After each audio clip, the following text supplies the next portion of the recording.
America, a country so young but yet advanced in design, built by the hard work of the men and women within. Let's start at the beginning. The date was July 4th, 1776. Imperialism. America has grown most of its life through imperialism, for desires in military power, to their thirst for new markets and cultural superiority. America has paved its way to manifesting its own destiny. These successes in these ghastly feats of power are largely due to their advanced naval fleets, along with the overwhelming pride within all the people's hearts. In 1867, William Seward arranged for the U.S. to buy Alaska from Russia for a whopping $7.2 million. Some people thought the transaction was silly, for Alaska seemed to be an iced-over wasteland, but for 2 cents an acre and all the resources there, I'd call that one a steal.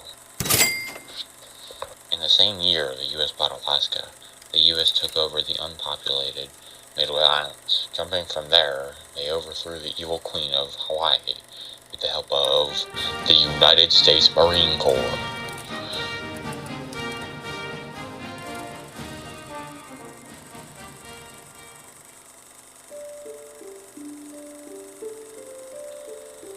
The U.S. protecting the weakened China issued the Open Doors Notes in 1899, handed out by the John Hay.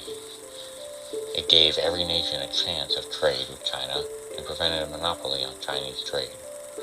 And when the Boxer Rebellion broke out, the nation supporting China helped quarrel with 1,900 troops from the nations of Britain, France, Germany, and Japan, and America sending 2,500 soldiers, because we go big or we go home. Journalism is a style of writing which exaggerates the truth to lure and enrage the leaders.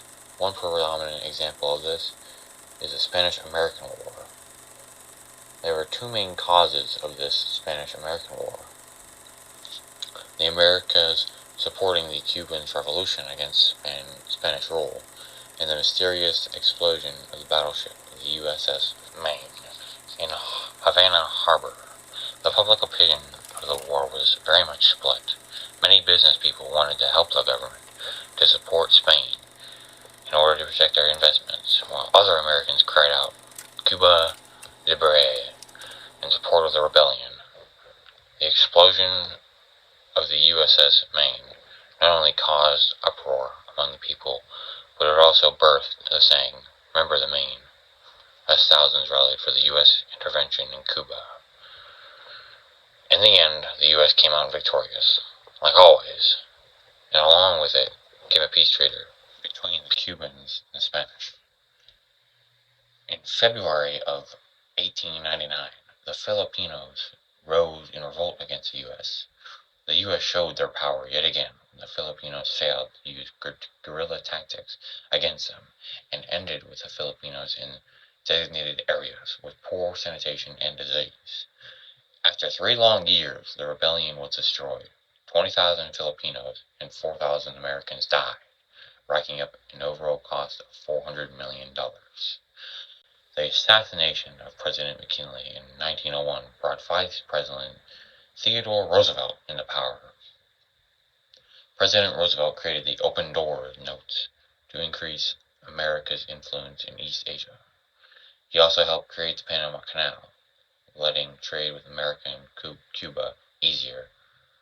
Woodrow Wilson denied Mexico's oppressive government, and when Porfirio Diaz rose up in revolution, we supported him, until he became a rich dictator, eventually overthrown by Francisco Madero, who promised a democracy, but couldn't keep it, and was later killed by the dictator Victorio Huerta. Huerta eventually fell, leaving the country poor and in shambles. Oh well, not like that would ever happen again.